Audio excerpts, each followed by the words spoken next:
What are we discussing on today's podcast, you ask? Well, with the MLB trade deadline just a few days away, why not power rank and put into tiers the best Dbacks trade targets? We'll talk about unrealistic players. We'll talk about affordable players, all on today's Locked on Diamondbacks podcast. You are Locked on Diamondbacks, your daily Arizona Diamondbacks podcast, part of the Locked on Podcast Network, your team every day.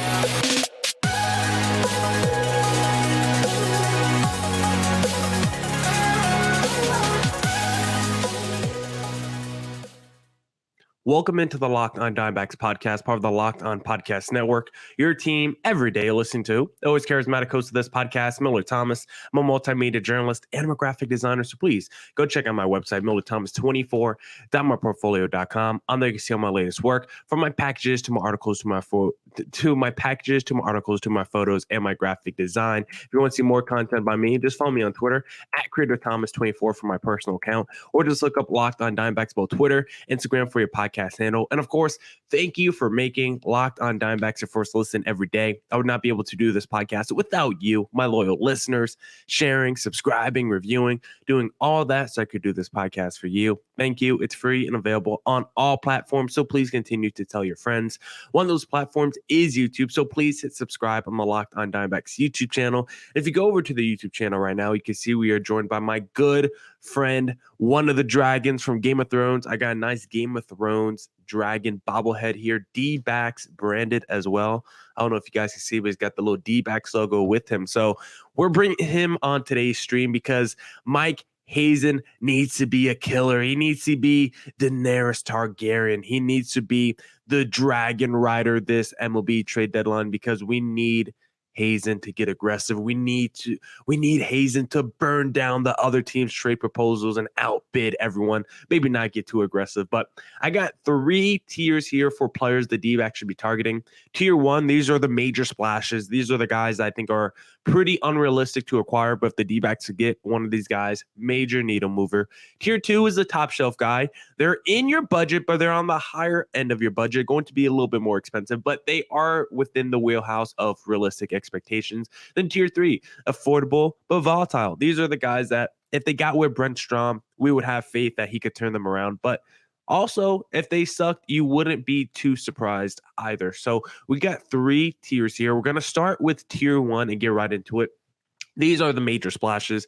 This is where I put the percentage between 90 and 95% of the D-backs don't acquire any of these guys. But if they did, it would be a major needle mover. The first guy that I want to discuss off this list is Blake Snell off the San Diego Padres. And he's pretty unrealistic, one, because he's already in the division. I don't know if the San Diego Padres would trade a Blake Snell to an interdivision team. The Padres are also a team that's super aggressive. They have a ton of stars on that roster, and maybe they just want to keep Blake Snell, stand pat, and see if they can make any noise coming down the stretch and just sneak into one of the final wild card spots. I wouldn't be surprised at all if the Padres went that route, because it seems like reports are saying that they won't move some of their bigger players. But Blake Snell is a pending free agent, and he's having a fantastic season. 2.61 ERA, leads the National League.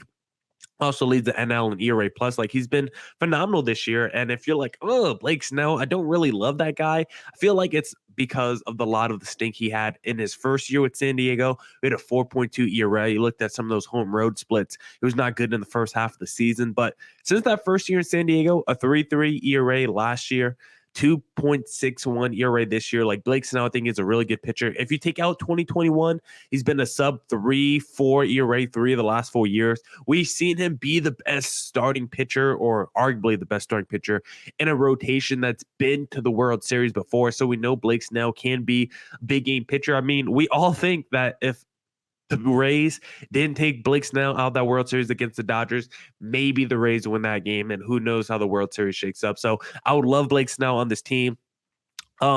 He might be a little bit expensive just because of his name value. He's still only 30 years old. He's not owed a ton of money for the rest of the season, but because he's a potential rental, that could cheapen him just a little bit. But I think he's the best starting pitcher that could be available this market. So because of that, a lot of suitors, rental option. I think that's why he'll be expensive. He's a tier 1 guy playing for the San Diego Padres. That's why I think it's unlikely. But if the D-backs get out of Blake Snell, do Zach Gallen, righty, Blake Snell, lefty, Merrill Kelly, righty as your 1-2-3. Pretty nasty rotation for the D-backs. My second guy in the tier 1 that I think would be cool if the D-backs went out and acquired him would be a Josh Hader, another guy from the San Diego Padres. I can't help if the Padres have so many stars, and also they have stars that are going to be pending free agents, because Josh Hader is another guy who will be a free agent at the end of the season, not owed a ton of money the rest of the year, and he's having arguably the best season of his career. Now, his strikeout rate is below his career average, because for his career, Josh Hader is at 15.1 strikeouts per nine. 15.1 strikeouts per nine. Now, when I say below his career average, he's at 13.7 strikeouts per nine. So him being below his career average would still be a career season for pretty much 95% of the league. So Josh Hader is still in his bag, all-star this year, and he has a 0.9, he has a sub-1 ERA this year, 0.95 ERA at the time of me recording this, with a super high strikeout rate. Josh Hader is a stud. Now, he is coming off a season where he looked pretty shaky. He had a 4.24 ERA with Milwaukee, then got traded to the Padres and had a 7.31 ERA post MLB trade deadline. But if you take out last season, 2021, Josh Hader finished the year with a 1.23 ERA. You look at his year this year, sub 1. So 2 of the last 3 years, this has been a sub 1.25 ERA guy, which is just absolutely insane. We know how he started his career with Milwaukee those first few years. He was electric. Then he's been even more dominant 2 of the last 3 years. I'm just going to erase 2022 and say it was a weird year, and I don't know what happened to him. He might have just needed a change of scenery. So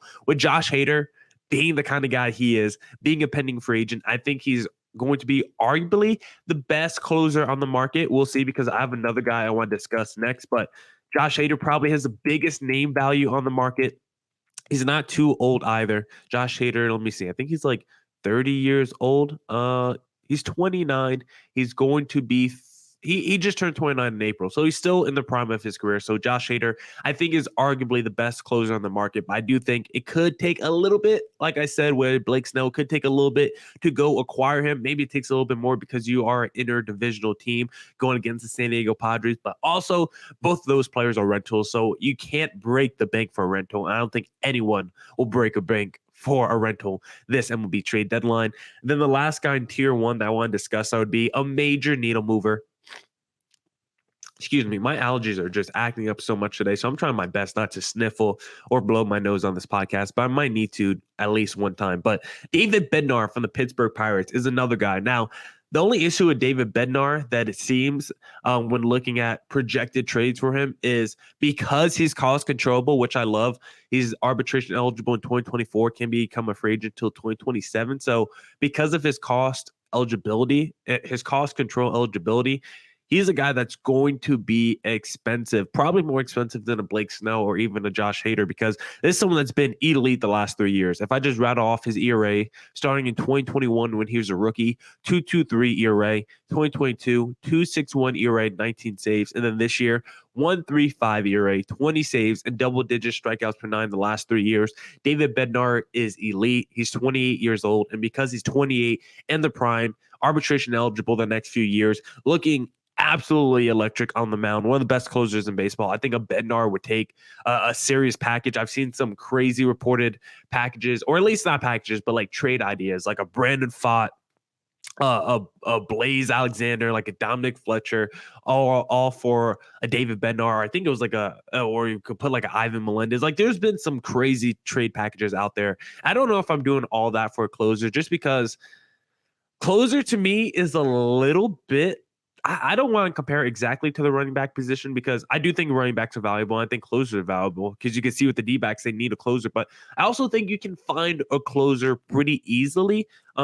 That's tough to say when you cover the D-backs. But it feels like there's new closers popping up year after year. The D-backs, unfortunately, haven't been able to find any. But it feels like there's always a cheap closer that these teams find, or they unherald from their prospect system. I don't know if breaking the bank for a closer is the smartest way to go. I would feel more comfortable in the Josh Hader just because he's a rental. He might not break the bank, but a guy like David Bednar, I don't know if I want to give up 3 top prospects for a closer. I'd rather go out there, and when I talk about the affordable tier, go after one of those closers, or maybe even a guy from a tier 2 top shelf.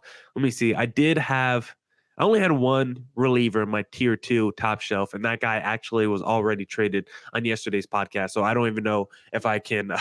I don't think there'll be any more relievers in my tier 2, but my tier 3, it's absolutely loaded with relievers and closer types, and maybe the Dbacks should go after some of those guys instead of a David Bednar, who I think will just cost a ton to go get him.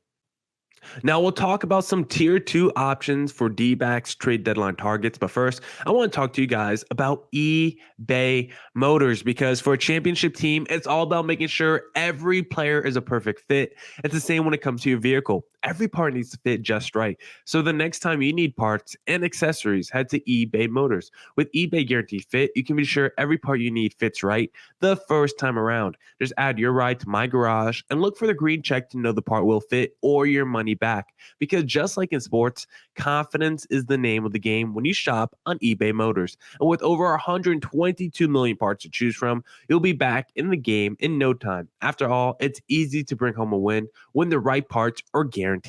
Get the right parts, the right fit, and the right prices on ebaymotors.com. Let's ride. eBay Guaranteed Fit, only available to U.S. customers. Eligible items only. Exclusions apply. And don't forget to catch every D-backs pitch on their hometown broadcast when you download the Sirius XM app and search up Diamondbacks. Now let's get back into the Locked on Diamondbacks podcast and discuss some tier 2 deadline trade targets. Tier 1 was the major splash category, guys who are super unrealistic, 90 to 95% chance that they don't come to Arizona. But a Blake Snell, a Josh Hader, David Bednar, the D-backs were to acquire at least one of those guys. Yeah, major needle mover for this team. Tier 2, still major needle movers, but I think they would be a little bit cheaper than the first 3 guys I mentioned. Tier 2, I did have a closer reliever written down here, but he was traded to the Miami Marlins on yesterday. He was traded to the Miami Marlins yesterday.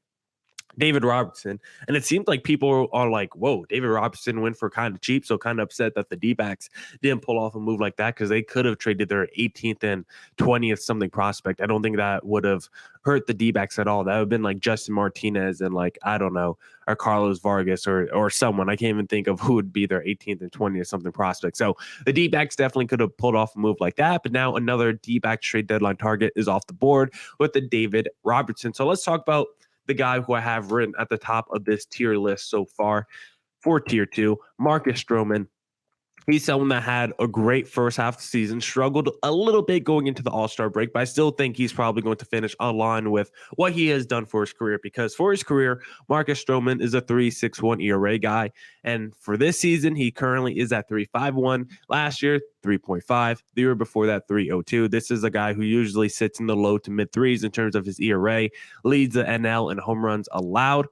In terms of the best rate of not allowing home runs, maybe that's a better way to say it, because he's only allowed 8 home runs the whole year in 125 innings pitched, which is the best rate in the National League. This guy is someone that has pretty decent command. It's a little bit higher than most years his whip, but usually he's pretty solid in that area. He does have one shutout on the season. I think Marcus Stroman is just a really solid low end number 2, high end number 3 kind of starter. And if the D-backs could get him, put him in either ahead of Merrill Kelly or right behind Merrill Kelly, I think that would be really nasty for the D-backs. He does have a $21 million player option, which he may or may not pick up. I don't know what his agent's going to tell him about, what kind of value he's owed on the market. I don't know if he's going to get more than $20 million. And Marcus Stroman hits the free agent market. I don't know if he's that valuable guy. For someone that's 33 years old, Marcus Stroman might need to pick up that player option. So he is someone that I think would be a great addition to this D-backs rotation. And because he's potentially a free agent, may or may not pick up that option, I don't think he'll break the bank for the Chicago Cubs team in terms of a trade package. So I would love to see Marcus Stroman in the little Sedona red. Next up, I have another starter. This guy is going to be a little bit more expensive in terms of the price you would be paying him in terms of his contract, because Justin Verlander is another guy I would be interested in. Quietly 6'5", 235. Justin Verlander is a man. Not as good as the season he had last year, where he finished a Cy Young Award winner 1.75 ERA, led the American League in wins with 18, led the American League in WHIP, ERA plus, hits per 9. Like Justin Verlander had an all-time season last year with the Houston Astros at age 39. But at age 40, I think he's definitely shown some slippage. He's not as good as the guy last year. But even with that being said, low threes ERA, still decent strikeout numbers, still very good WHIP overall. Like Justin Verlander is still a very good pitcher. Now, the issue with Verlander, he is paid a lot of money. He's getting paid 43 this year, 43 next year, and then a vesting option in 2025 where if he pitches at least 140 innings in 2024, the $35 million option immediately becomes a player option, which I think he'll pick up at age 42. I think he's going to pick up a $35 million option. So with Justin Verlander, it's basically, do I think he'll be good this year? And do I think he'll be good at least next year? Maybe year 3, he's bad, but do I at least get a 2-year window with that Justin Verlander to potentially win a World Series? I do think he would really help out this rotation, despite him being 40 years old and not the guy that we've seen in Detroit, not even the guy that we saw last year in Houston. But if he got with Brent Strom, who helped turn Justin Verlander into a Cy Young Award winner again when he got to Houston, I think Brent Strom could help just bring out the last little bit of juice that Justin Verlander has left in his career. And maybe he has enough in the tank for at least 1 or 2 more postseason runs. And I don't think he will break the bank in terms of a trade package just because he is 40 years old and owed a lot of money. I think that would turn a lot of teams away. This is the kind of guy that is perfect for teams that do want to get serious about their World Series aspirations. They're not going to be a team like the Cleveland Guardians or a team like the Chicago Cubs that trade for Justin Verlander. If you're trading for Justin Verlander, you have to think you can win either right now or next season. And maybe the Dbacks are not that team, but I do think they have enough talent to potentially win, but they're not going to win with the roster that they currently have. They would need to make some upgrades to their rotation and bullpen. And then at that point, I think it would be possible to work their way into World Series contention. Next up, another starting rotation guy, Eduardo Rodriguez, E-Rod from the Detroit Tigers. He's another guy with some money left on his deal, which could or could not help the D-backs.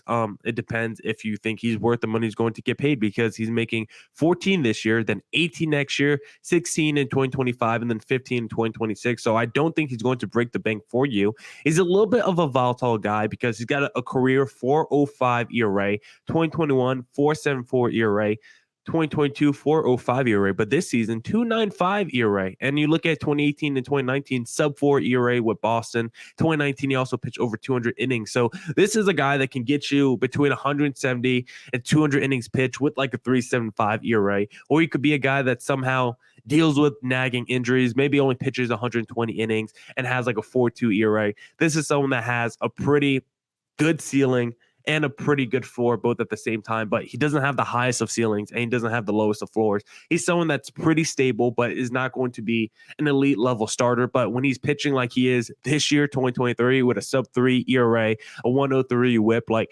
Eduardo Rodriguez is the best version of him that we've ever seen. I don't know how likely it is he repeats the performance that he's putting up this year, but if he's at least a guy that's in the mid threes with his ERA, pitching 170 innings over the next 3 years, I think that would be really valuable for this D-backs rotation. Another guy that's a lefty starter. The D-backs need another quality lefty in that rotation. You mix him in your number 2, number 3 spot in the rotation with Merrill Kelly. I think Eduardo Rodriguez, solid strikeout numbers as well. D-backs love dudes that could put away dudes. So I think Eduardo Rodriguez would make a lot of sense for this rotation. And I don't think he's someone that would absolutely break the bank either if the D-backs want to acquire him. Someone that I think would be kind of interesting, the D-backs wanted to upgrade the left side of the infield because I don't know how much you trust Perdomo to keep up his first half production, even though he's been kind of doing it the whole season and there's only 50 games left. Evan Longoria, he is older. He's got power, but he's probably more of a DH guy than you want to play at third base. Emmanuel Rivera just doesn't provide you any power. Nick Ahmed doesn't provide you much offense. So if you want to add one guy to the left side of your infield that could be a switch hitter, Jemai Candelario, I just think would be an interesting guy. I don't think he'd be crazy expensive because he's not a big name value guy. He's going to be a free agent, but because he's the best player, arguably at his position at this trade deadline, he could have a lot of suitors. That could be the only reason his price tag gets driven up a little bit. But a guy with over 800 OPS, 16 home runs, like he's just the perfect guy if you just need a stable guy, third base, switch hitter with a little bit of pop, not a superstar. Probably don't even have to bring him back. If you just want to use him as a 1-year rental for the postseason run, I think that'd be pretty helpful. He's the kind of guy that, because he's not big name value, he's going to go kind of under the radar at the trade deadline, but he might be the guy that gets the, like the Jorge Solers or the Eder Rosarios. Like, he's the kind of guy that a team acquires him. Like the Houston Astros, like a Jose Abreu has been struggling all year. Like a team like the Houston Astros acquire him. They put him in their lineup, and then the Astros make it to the World Series again, and Candelario is the one delivering the walk-off in the World Series. Like, he's the kind of guy that has that kind of makeup because he's good, but he's under the radar at the same time. And those are the kind of guys that you have to watch out for at the trade deadline, because not usually the big-name stars and big-name players. It's usually those mid-tier guys that end up making the biggest splashes at the deadline. I think Candelario is a perfect candidate to do it this year. And then my last tier 2 guy that I want to discuss, the St. Louis Cardinal, Jordan Montgomery, traded at last year's deadline from the Yankees to the St. Louis Cardinals. Just been a really solid pitcher, one of the more underrated pitchers in Major League Baseball. Broke into the major leagues at 24 in 2017, and a 3.76 ERA. You look at his last few years: 3.37 ERA this year, 3.48 ERA the year before that, 3.83 ERA in 2021. So this is someone that's solid. 8.5 strikeouts per 9 for his career. Whip maybe a little high, struggles a little bit with giving up hits. He's kind of a pitcher that pitches to contact, but considering he's a lefty, mid-3 ERA, I think the D-backs could use him. On paper, he's not the sexiest name, but he is cheap. He's going to be another potential free agent this offseason, pending free agent, not owed a lot of money the rest of this season. When you add him to your rotation, I don't think you're like, ooh, that's nasty. We got Montgomery, Gallen, and Merrill Kelly. Like, I don't think you're looking at Jordan Montgomery and like, whoa, major addition alert. But like a Candelario, he's the kind of guy that could make a major impact. Like, we just need someone that's steady, Eddie, and good in that number 3 spot behind a Merrill Kelly. I think Jordan Montgomery is that perfect guy who is just a stabilizing force who, yeah, he may not be elite. He might not go out there, throw 8 innings, give up 1 earned run and strike out 12, but could he give me 6, 2 earned runs and strike out 5? Yes, he could. So I think Jordan Montgomery would be a perfect piece for the D-backs to go out there and at least look at. Now we're going to continue our draft and wrap it up with the tier 3 trade deadline targets. But first, I want to tell you guys, don't forget you can catch every D-backs pitch on their hometown broadcast when you download the Sirius XM app and search up Diamondbacks. Now, tier 1 was the major splashes. Those are the guys that are going to break the bank potentially if the D-backs want to acquire them. Blake Snell, Josh Hader, David Bednar. Tier 2 was the top shelf guys. If you're looking at houses for, let's say you're looking for a house, your budget was between $200,000 and $400,000. These are going to be the guys in that $300,000 to $375,000 range on the higher end of your budget, the top shelf guys, but still affordable. And then tier 3, who we're going to get into right now, affordable guys right in the middle of your budget, but there's going to be, a couple hiccups, a little bit volatile. These are the guys that you think if you get with a Brent Strom, he can turn them around. But also, if they reverted back to who they were all along, you wouldn't be too surprised. The first guy that I want to mention is Jordan Hicks, who I think will have a lot of suitors his deadline because he's someone that is just one of those high velocity relievers. He's someone that can throw 100, 101, 102. Like, he's one of the fastest. He throws one of the fastest balls in baseball. 3.67 ERA this year. 12.7 strikeouts per 9, but also a 1.5 whip, walks a ton of dudes, gives up hits, and if you look at his last 2 seasons, 4.84 ERA last year, 5.4 ERA the year before that. So when we talk about volatility, Jordan Hicks is someone that is the definition of that word. He has all the talent, all the stuff in the world, but he's got a little Miguel Castro, a little Luis Frias in him where he's got nasty stuff, but if he also gives up hard contact and gives up a big double or something late in the game, you wouldn't be too surprised. Signed through just this season, going to be a free agent, I think, potentially at the end of this year as well, another potential pending free agent. So someone like that is never going to break the bank for you when they're a volatile, 26 years old, going to be 27 pretty soon. I think he'll be the perfect kind of guy when the D-backs are talking about new bullpen philosophy. We want to get guys that could throw hard. Jordan Hicks, no one throws harder than that guy. Next up, I got Kyle Finnegan, who might deserve to be in tier 2 because the way his career gone, like Kyle Finnegan has been good his entire career with the Washington Nationals. The only reason I have him in tier 3 is because I don't think he's a household name. I think if you're a guy who doesn't watch baseball every day, you probably don't know who Kyle Finnegan is because he's on the Washington Nationals, team that hasn't been good for quite some time. And Finnegan's been only on the Nationals during the years they've been bad since 2020. But Kyle Finnegan, the last 4 years, his entire career, 2.92 ERA as a rookie, 3.55 his second year, 3.51 his third year, and then this season 3.12. So Finnegan is someone that just straight up solid. 9.2 strikeouts per 9 for his career, 1.3 whip for his career. So he's like decent in that area. Double-digit saves this year, and which is pretty impressive considering he pitches for the Washington Nationals. 14 saves this year. You get him in Arizona, he might get 14 saves in the last 50 games of the season. So Kyle Finnegan, I think, would just be perfect.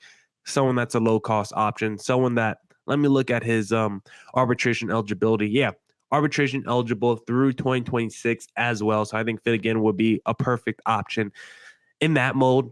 Next up, when we talk about volatility and age, Lance Lynn fits that mode. 6.47 ERA this year, leads the American League in earned runs allowed, leads the American League in home runs allowed. And I don't mean in a good way. Like, he's given up more earned runs and home runs than anyone in the American League, also giving up more hits. So why would I want him?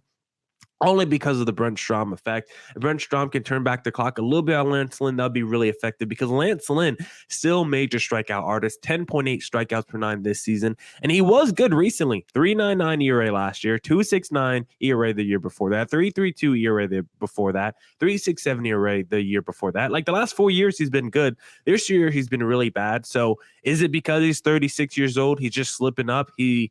Is there nothing left in the tank for Lance Lynn? I don't think that's the case. I just think a guy like Brent Strom and hopefully turn him back into the pitcher that we've seen before, because it has not been a very good year for Lance Lynn. But I think that's just been the case with a lot of Chicago White Sox players.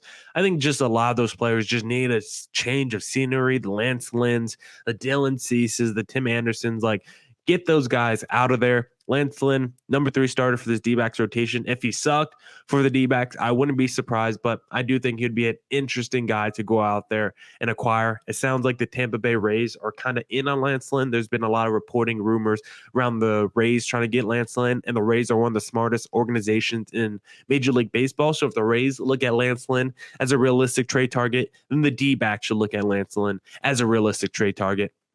Next up, I have another St. Louis Cardinal here.